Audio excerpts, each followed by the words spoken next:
The shadow in the attic. Emily had always been fascinated by old houses. So, when she found an affordable century-old Victorian home on the outskirts of town, she jumped at the chance to buy it. The house was in good condition for its age, with a large garden, creaky wooden floors, and beautiful stained glass windows. But there was one part of the house she was uneasy about: the attic. From the moment she moved in, Emily felt a strange presence whenever she was near the attic door. It was a heavy feeling, like the air was thicker there.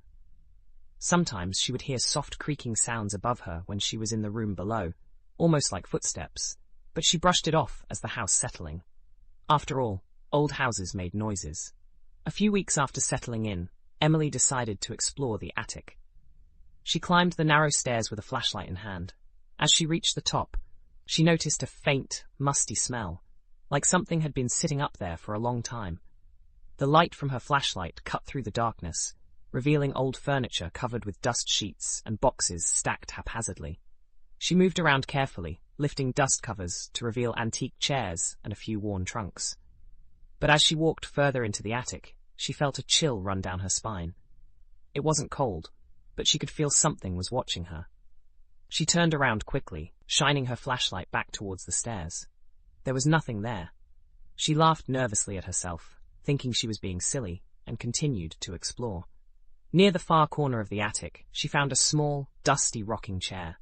It looked like a child's chair, painted a faded white with delicate carvings on the back.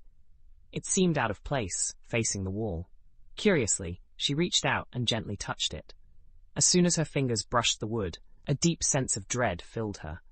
She pulled her hand back, feeling like she had touched something hot. Suddenly, she heard a soft, rhythmic creaking sound. She turned her flashlight back toward the chair. It was moving. The chair was slowly rocking back and forth on its own. Emily's breath caught in her throat. She wanted to run, but her feet felt glued to the floor. Then, she heard a whisper, so faint she could barely make it out, but it sounded like a child's voice, humming a slow, eerie lullaby. Fear gripped her heart as the chair rocked faster. The humming grew louder, echoing around the attic. Emily could feel her heart pounding in her chest. She slowly backed away, but her eyes never left the chair.